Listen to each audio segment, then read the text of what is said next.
What's going on, people? We are Tottenham TV, back here for another episode of The Perspective, coupled up with Predict the Prem, seeing as there's 7 Premier League games to get through in this midweek.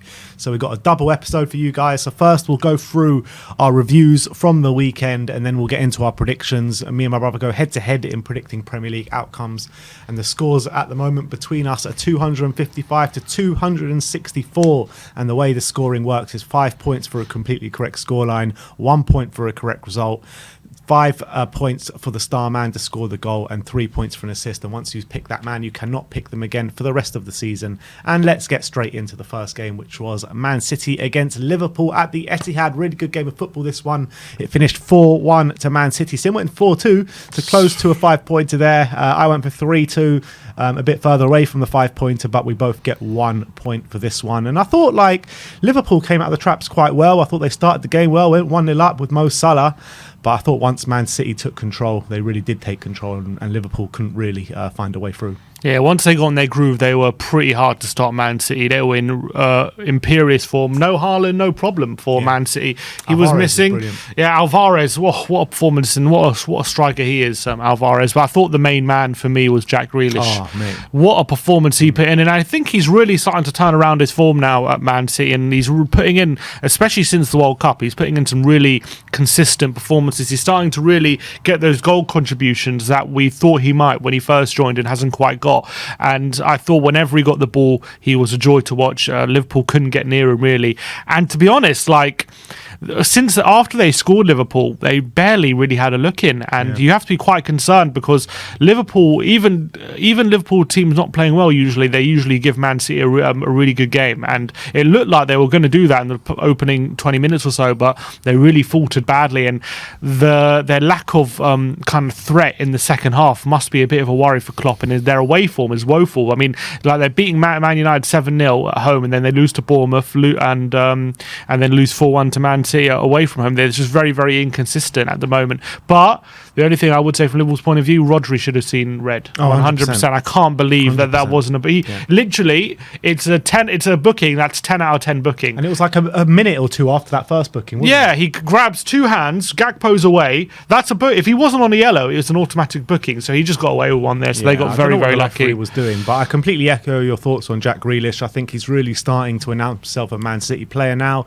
and I thought it always was going to go like this with Jack Grealish. You've seen many a time with many different wingers that have come into Man City, they take a while to get into Pep's groove, and I think Jack Grealish is no different. Riyad Mahrez was no different, and plenty of others as well were no different. So Jack Grealish really starting to get to grips with life under Pep Guardiola, and they're starting to click into gear, Man City. So definitely. Look, we'll see what happens with this title race. They're looking unstoppable at the moment. They are looking unstoppable, but the problem is Arsenal are so far ahead at the moment. That's the problem. Do they have enough in them? I don't think it's not about do they have enough in them, but will Arsenal drop the points? That's the point. I think we'll get into Arsenal in a minute, but the big one is this weekend, I think, for them. Moving on to Arsenal, they won 4-1 against Leeds. Sim went 3-1. I went 2-1. So again, pretty close to a 5-pointer there, Sim. I thought Leeds, again, started the game really well, but once Arsenal got in the lead, that was it. It was pretty much similar to what they did last week or 2 weeks ago, I can't remember. Yeah, it was a weird one. I was watching this game, and Leeds were definitely the more threatening for the opening half an hour or so, and they were the ones making the runnings and looking more likely to score, although Arsenal still always have that threat about them on the counter-attacks and things like that, so you never could be too comfortable, but Leeds were looking the more confident. But look, that penalty was a definite penalty in my opinion. People say Jesus went down easy, and he probably did, but the fact of the matter is Ayling goes sliding in and makes contact with his knee. He's has the right to go. It's a ridiculous penalty, stupid thing to do. He does stuff like that time and time again, Luke Ayling. How many penalties does he give away? How many sending offs does he get? I mean, he's just way too reckless. I think he's a championship level defender. I don't think he should be in the Premier League. And look, once he won 1-0 was pretty much easy going up until it went 3-0, and then once it went 3-0, Leeds never have a bit of a late rally. They got the goal, but it was more Arsenal taking their foot off the gas, I felt, and I felt like that goal woke them up a bit, and then all of a sudden they went and got the fourth. Look, Arsenal are, I think apparently this is their longest stretch of wins now under Arteta's reign. Wow. Which in the circumstances is incredible, but they're into the business end of the season now, 10 games to go, and they have to go to Anfield this weekend and get something, or because Man City play Southampton at home, you have to think that's a home banker for them. So if Arsenal do drop points at Anfield, then all of a sudden it could start unravelling. But at the moment, look, they are 8 points clear, and they got no game in hand. Man City have a game in hand, but they are 8 points clear. So, and the way they're winning games so confidently right now, they're going to believe the title's theirs for sure. But I don't think it's a foregone conclusion yet. They have to go to the Etihad, they have to go to Anfield, they also have to go to St James's Park as well, and obviously City have a game in hand. So look, it's all to play for. I still think they're going to fall short. Well, no? They have to play Chelsea at home. So as much as it looks very good for Arsenal right now, I think the big test is this weekend. If they go to Anfield and win, then I'll concede. I really believe they will. I don't think they will. I think Anfield's a different kettle of fish to Liverpool playing away. Yeah, we'll see. We'll see about that. But there's just a sense of, they're just looking too good at the moment, Arsenal, and I think that maybe Liverpool. Look, we'll get into that in the Predict the Prem next week, but I got a feeling that they are going to take points at Anfield next week.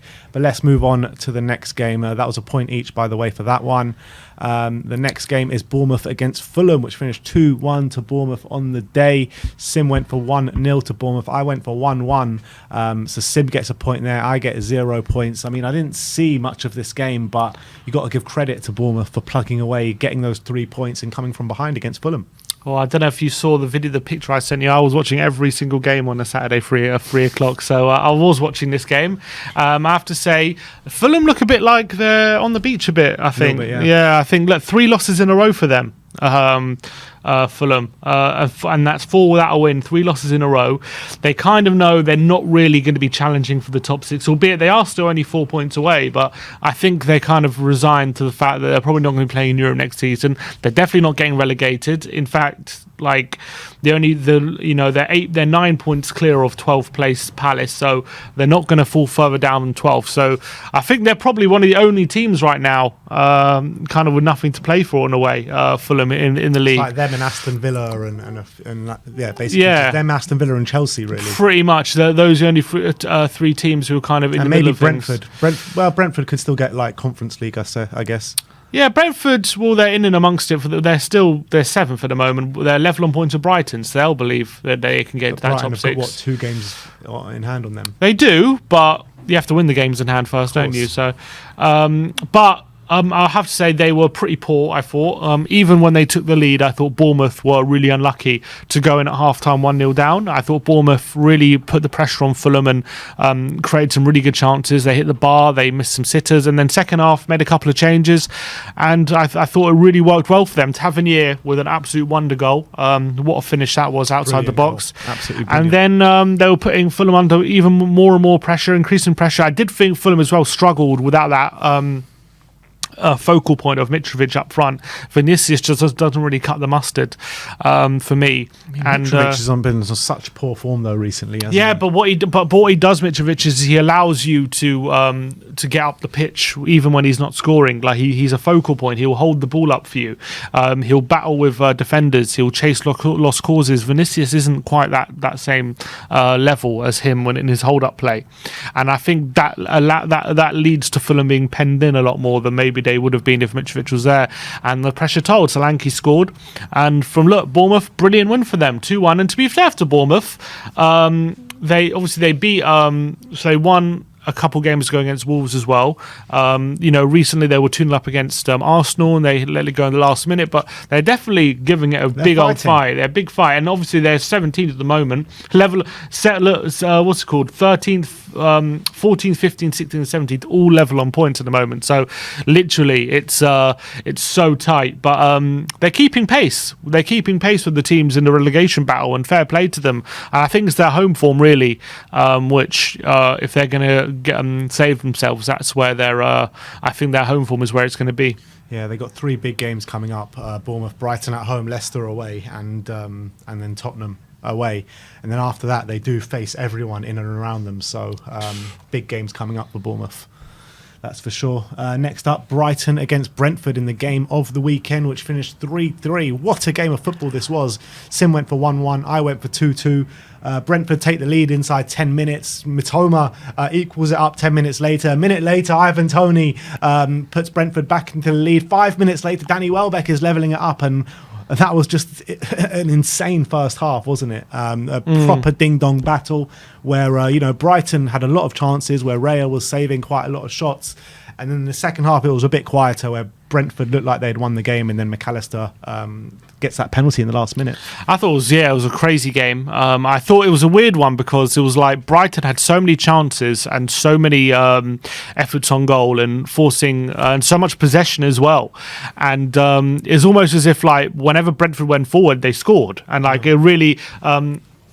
it must have been so frustrating for Brighton. It felt like they worked so hard for each of their goals, and then as soon as they scored, Brentford would just go, just get a chance, just get a chance and score. And it's like, look at the stats: 33 shots for Brighton, 15 on target, only 7 for Brentford, 5 on target. They had an XG of 4.47, which is one of the highest XGs I've seen in a while from any team. So it's really impressive. And I think, to be fair, they deserved that. That's it again. Yeah, but they deserved that last-minute equaliser, and then some. To be fair, because I thought the pressure was telling on this Brentford team, and it was really intense pressure, and they were really bombarding. They were literally relentless. And look, they earned the point. They came away with it. They'll be a bit aggrieved that they didn't take all 3. To be honest, from Brian's point of view, from Brentford though.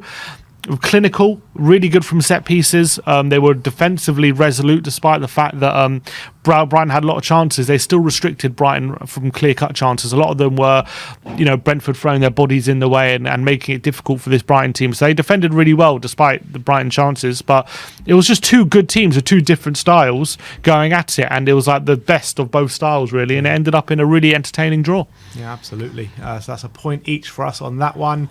Let's move on to Crystal Palace against Leicester, which finished 2-1 to Crystal Palace on Roy Hodgson's return. Sim went for 2-1 to Leicester. I went for 1-0 to Crystal Palace, so I get a point for this one. This was a really interesting game of football, to be honest. In the first half, Palace absolutely tore Leicester to shreds. So 20 shots for Crystal Palace in that first half. It was unbelievable. They just couldn't find the back of the net. And then the second half starts, Leicester take the lead unbelievably, and then Palace started battering them again. And then they got that goal, and then they got their rewards right at the end of the game with Mateta, and they take home all 3 points, which is the delight of Roy Hodgson. But, I mean, this game should have been home and hose well before the last minute. Yeah, they battered them, I have to say. There was total domination. There would have been probably a lot of scared Palace fans at half-time because they've had all those chances and all those misses.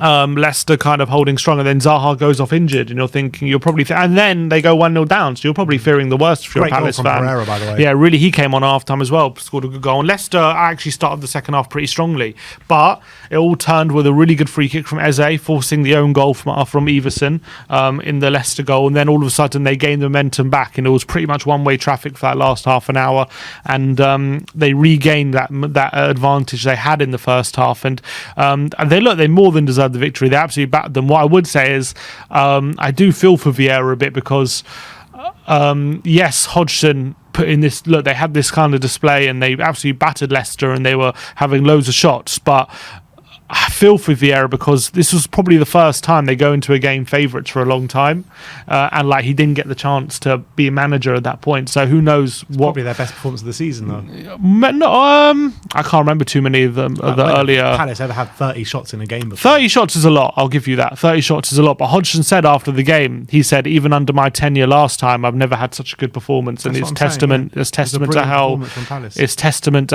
Vieira managed his team. He said, I just feel bad for Vieira because I reckon he could have got a performance out of Palace in this kind of game.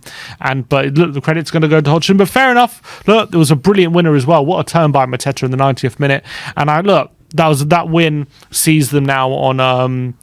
That win sees them on 30 points. They're in 12th still, so they're still only 4 points above the drop zone. But look, I think they'll be all right, Crystal Palace now. Yeah, I think they'll be all right as well. It was a big 3 points against a Leicester team. But let's talk about Rodgers. He's been sacked. This was his last game. They obviously parted company with him after this game. A lot of Leicester fans I saw on Twitter were, calling for his head. Probably the right decision considering they're in 19th at the moment. But it's I think he's the 12th manager to have lost his job this season, which is pretty mad. Only 8 of I think most of the bottom 10 have lost their job. So only eight teams this season have the same manager they started the season with. It's crazy. 8. Yeah, De Zerbi. Apparently, De Zerbi took over in September, and he's now the 9th longest-serving manager or something. It's crazy. I think Arteta is like the 4th longest-serving manager in the league or something. Yeah, he must be. Yeah, must be. Yeah, third to Pep and Klopp probably. Yeah. Can't think of anyone else. Mental.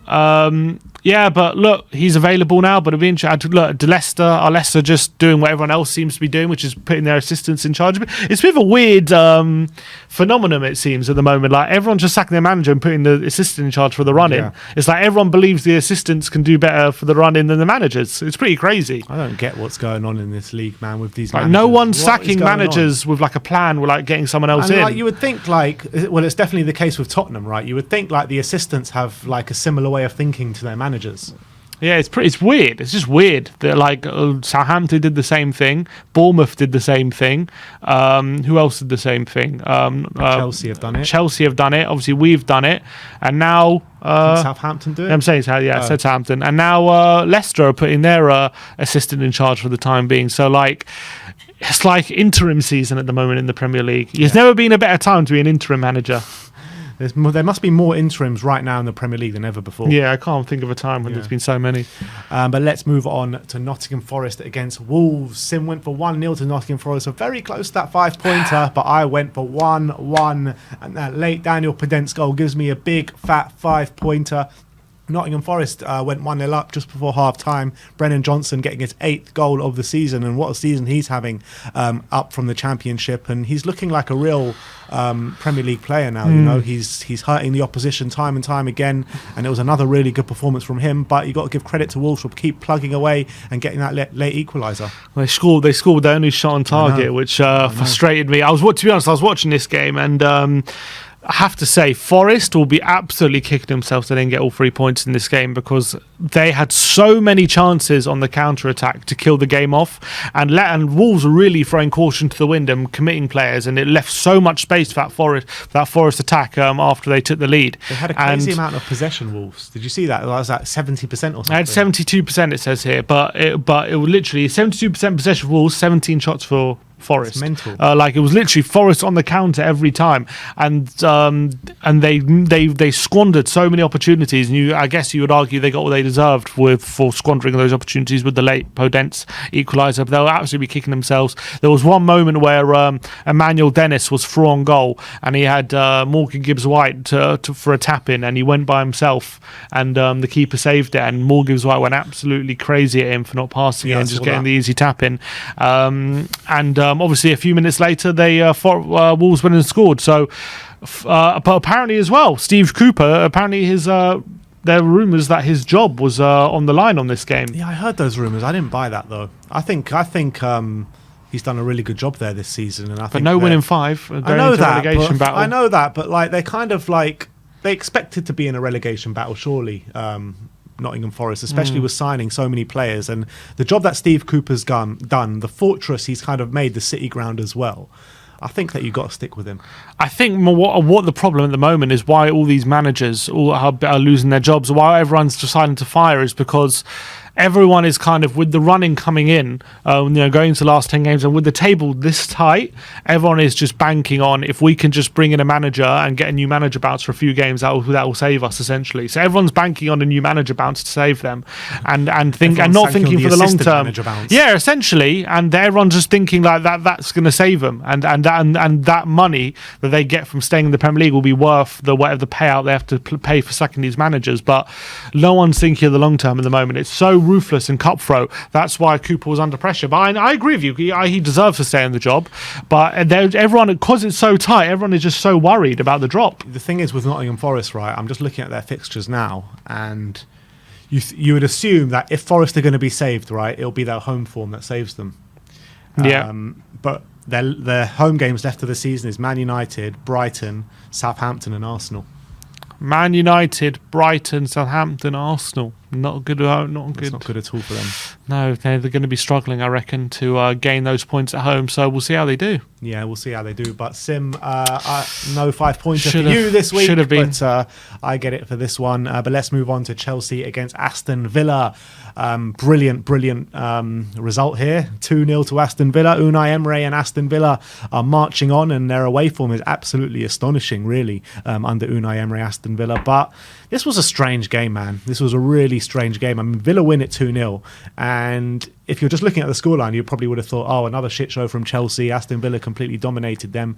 Sim went 2-1 to Chelsea. I went 1-0 to Chelsea, but I mean, Chelsea just deserved the win in this game. They definitely didn't deserve to win 2-0. I think their XG was like 2.5 or something crazy like that. Aston Villa had less than one goal as an XG. And they just missed a host of chances, Chelsea. They just weren't anywhere near clinical enough. And I think that this was the game that sealed Graham Potter's fate. And it's like, if some of these chances go in, is Graham Potter's probably still in the job? Yeah, you probably think so. That's how precarious, again, a manager's job is in the Premier League. And I felt bad a bit for Potter because, again, he did, like Mudryk missed some absolute sitters in this game. João Felix missed some really good chances. Havertz as well. And, he can't put the ball in the back of the net for them. They've got to do it themselves, and he can only put them in a position to put the ball in the back of the net. They got to go and do it. And I felt like the finishing really let them down. But then again, it was really bad mistakes at the back, especially for the first goal. Cucurella just heading it onto Watkins, who went and finished. Lobs Koulibaly. Yeah, it was a really bad mistake. And obviously that goes 1-0, but they had so many chances to equalise, and even at 0-0 to take the lead, they really should have been ahead.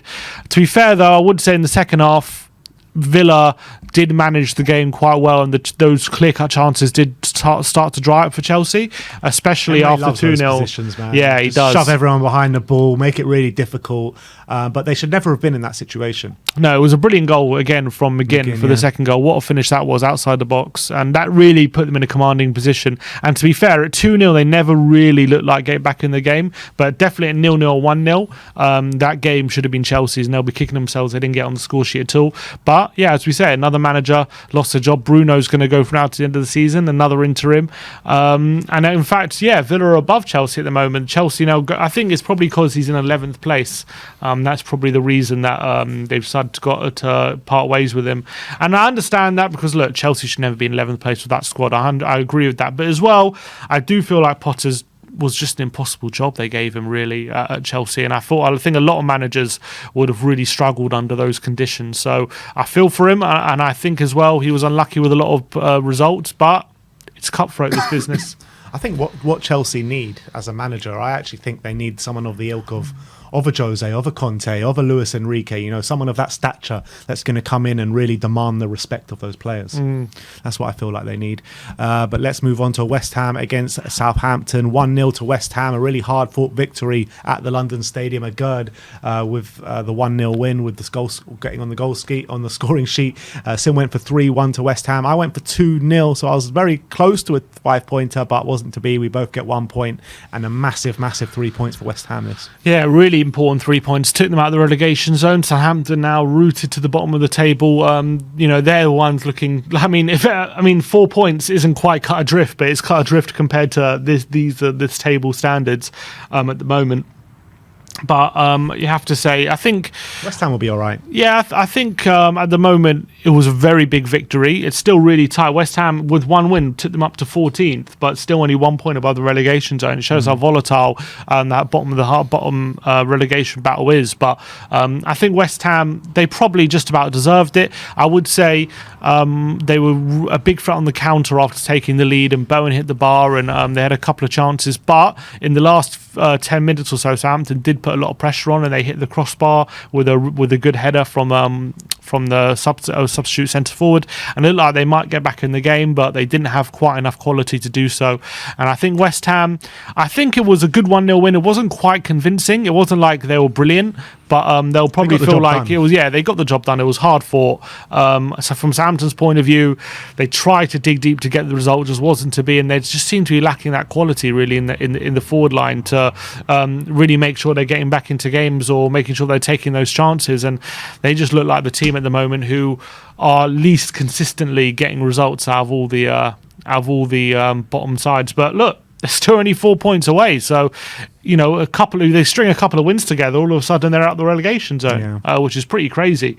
But they're the ones who you're probably saying most likely to go down. But it's just so up in the air at the moment. This is for sure going to the last day. It's no idea who's going to be the ones to fall. Southampton's next 3 games: City at home, Palace at home, and Arsenal away. City at home, Palace, yeah. So if they go these next 3 games, 0 points in each of them, there could be a bit of a gap starting to form. Yeah, might be right. Let's move on to Newcastle against Manchester United. Another really good game of football this weekend. 2-0 to Newcastle. Sim went 2-2. I went 1-1. And this was a complete domination job from Newcastle United. They were absolutely brilliant, in my opinion. I thought Trippier put in another really astonishing display at right back for Newcastle. And Man United, they were completely toothless in this game, weren't they? I have to say they were completely dominated. Absolutely dominated from start to finish. I can't remember a single period in that game where Man United had the upper hand or on top. And to be honest, Newcastle when they went in at half time 0-0, but they had so many chances to score. They must have been absolutely kicking themselves that they weren't in the lead at half time. And they must have thought at half time, is this goal going to come? And 2-0 completely flattered Man United. It could have been a lot worse. And thinking about it, only a couple of weeks ago they or whatever, just before the international break, they're losing 7-0 away from Liverpool. I'm not saying this could have been 7-0, but this could have been an absolute battering. With the chances Newcastle had, this could have been at least 3 or 4. And so when people start to question Man United at this point, especially their away form, because when they're getting absolutely trounced 7-0 like Liverpool, that should be alarm bells. And people kind of put that off as a freak. But now they're getting absolutely trounced by Newcastle, plus put in the fact that their away form hasn't been great recently anyway, just in general, even when they have been winning. And they've kind of, I know they've got 2 games in hand, but they've dropped out the top 4 now. I mean, are question marks starting to be had? They're only 2 points better off this season they were last season. I guess the fact that they're still in the FA Cup and they're still in the Europa League and they've won the League Cup, you've got to give credit to that. So you can't just look over that. But their league form does seem to be sliding, especially away from home. When you look at it like this, right? Their away form against the top 9 so far this season, they've lost every single one that they've come up against. They've lost to Brentford 4-0. They lost to Man City 6-3. They lost to Liverpool 7-0. They lost to Newcastle 2-0. They've lost to Arsenal 3-2. They've lost to Aston Villa 3-1 with Tottenham and Brighton to come. Obviously, Dr. Tottenham is going to change and make a big difference, change that up. But losing every single game away from home against the top 9, that's not good enough. Definitely not. And put in the fact as well, they recently drew 0-0 at home to Southampton. Are they at risk of missing out on the top 4? I think they are, but I think their lucky. Their focuses should be elsewhere, probably Europa League. If they win that, they get into the Champions League next year. They've also got the FA Cup to contend with as well. So, I mean, even if they drop out the top 4, they could still have an amazing season. That's also true. If they win Europa League and League Cup, do a double there, it's a fantastic season. I'm saying if they win the Carabao and Europa League, win a treble. They could, and FA Cup as well. They could have. So look, there is a lot to play for. To be fair to Man United, but if they don't end up winning any of them and end up outside the top 4. Maybe have people jumped the gun in terms of how back they are? The thing is, I think people have jumped the gun, and I think Man United fans are always jumping the gun. I heard that we're back under Jose Mourinho. I heard we were back under Ole Gunnar Solskjaer. I heard we're back under Erik ten Hag. So United fans are always jumping the gun. Yes, it does seem a bit different under ten Hag, but maybe it's not. I mean, time will tell, won't it? So we'll see what happens with that one. But let's move on to the last game of the weekend, which was last night, Everton against Tottenham. Sim went 1-0. I went 2-1 to Spurs, but it was somewhere in the middle and finished 1-1. Terrible game of football, to be honest. Spurs were probably a bit better in the first half, but second half was just an absolute tragedy, man. We came out terribly. They were all over us, Everton, and then we the man gets sent off for Everton for hitting Harry Kane in the face, and you're thinking, all right, fine, we're gonna take the ascendancy now and really take it to Everton. We go 1-0 up with that penalty a few minutes later, and then it just goes from bad to worse. I mean, I don't understand what happened after that. Just Everton completely dominated us, and they got their rewards right at the end with that astonishing goal. Yeah, one of the most embarrassing 20-minute periods I've ever had, spoiling Spurs And being we've 1-0 had up. some big embarrassments. Yeah, we've had some big ones. I can't remember the last time that we've been in the lead against 10 men and given it up. I can't. It might have been that famous Man City game back in 2004, but it's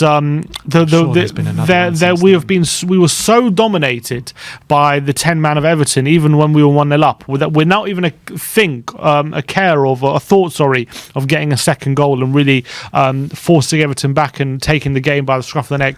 It was so embarrassing. I think there was the thought of trying to get the second goal, but our midfielders and our players just couldn't pass to a man in white. Every time Dyer got the ball, every time Højbjerg got the ball, every time anyone in the back line got the ball, they were just giving it away time and time again, and we just couldn't build up any sort of moves because of it. Well, they could have fooled me, that's for sure.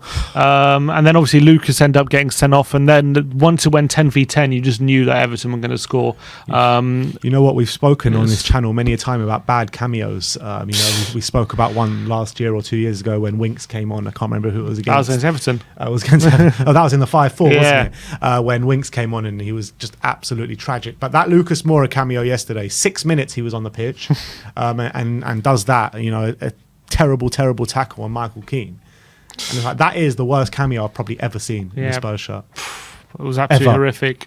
And look, madly enough, the point that we did get takes us into the top four, but with that kind of attitude and the way we're playing, I just can't see Tottenham sustaining any sense of consistency. Top four is done. With Man United and Newcastle, look, they both got games in midweek, so we'll have to wait and see how they do, which we'll get into in a second. But, Spurs are not going top four on that evidence, that's for sure. Oh, 100%. We need to take a long, hard look at ourselves. Those players need to take a big reality check if they think top four is anywhere close, even though we're in the top four. But every other team have 2 games in hand around us and very similar points. But star man, we picked who did we pick for the star men this week? I went for Danny Ings, who got no goals, and you went for Kai Havertz, who got no goals, so 0 points there. So we end this week on 260 to Sim 270. There was a moment with 3 minutes to go or 5 minutes to go in the games where I had 2 5-pointers on and I was set to go above you, and then 2 goals went in, and then bam, it's a 14-point gap. And then so close. So close. And let's see if you can get close this week. But let's get into our predictions for the midweek football. First up is going to be Bournemouth against Brighton. Sim has gone for 2-0 to Brighton. I've gone for 2-2 here. I actually think Bournemouth have been impressing me the last couple of weeks. I think they're playing good football. They seem together. They seem ready for the fight. And Brighton, I think, they're playing very well as well. But sometimes they do let wins kind of fall by the wayside a bit by them not really taking as many chances as they do get. So I kind of feeling this could be split evenly 2-2. Yeah, that's fair enough. I just think Bournemouth, they like playing on the counter, which they definitely will against this Brighton side, who are going to have a lot of possession. I do feel like Brighton will be able to cope with a lot of what Bournemouth throw at them, and I do feel like as well Brighton are going to have the capabilities to open up this Bournemouth side, and I think they're going to have enough possession where Bournemouth's counter-attacks are going to be few and far between, and they're going to be able to snuff them out. So I do see them having a few chances, but I'm not backing them to take them. And I think Brighton will be able to see out a result here. So I just went for 2-0. All right, next up, Leeds against Nottingham Forest. Both of us have gone for the exact same scoreline here in 1-0 to Leeds. And I think this is a fairly obvious one. I mean, Leeds not really scoring too many goals at the moment. Nottingham Forest are just losing every game away from home at the moment. So I think it will be an important 3 points for Leeds this weekend, but only just. Yeah, I think Forest's away form has been pretty poor. I think Leeds, I was saying it all season, but I do think like a lot of their performances are not as good as their results. We've been saying it for the past 3 years. Literally, Never mind all season. Yeah, so I feel for them a bit, but I do feel like they were going to have a look. They know at this point they're in the 18th, they're in the relegation zone. It's not at quite of the same level as we used to say about Brighton, though, is it, though? No, definitely not. I agree with that. But with 10 games to go, they're going to have to they need wins on the board, and they're in the relegation zone now. So I do expect them to put a lot of energy into this game and really give it a good go. And I think they have the talent in the forward line to hurt this Forest side. I think Forest are kind of like defence first, and they're going to be hanging back. And I just feel like Leeds will find that moment of quality. So that's why I went 1-0. Next up, Leicester against Aston Villa. Sim's gone for 1-1. I've gone for 2-1 to Villa. What are you thinking about this one? Yeah, Villa are very solid away from home, and they're picking up some very good results. Obviously, this is Leicester's first game under their assistant manager. So, are they going to have a new manager bounce or whatever? We know. Look, they got people like Maddison, Barnes, Tete, Iheanacho. They got some talent going forward. So I do, if they can have a new approach, I do see them causing Villa some problems. But Villa, they're very resolute, very hard to beat, and I think as well on the counter, which I do think they'll be playing on the counter. Watkins is scoring goals for fun. So I do think it's going to be a close game, and I've gone for 1-1. Yeah, I kind of agree. I do think it's going to be a close game, and I think Leicester will perform better in this game than they have done in previous weeks. But I've just been so impressed with Aston Villa away from home this season. They seem to be getting result after result after result. Unai Emery really knows how to manage these kind of away games in the Premier League, and I think this will be another one. And I think Villa will just about get the win. 2 points off 6 for Villa. It's really impressive. Really impressive. I know Villa, Brighton have 2 games in hand, but do you reckon they're looking at 6th?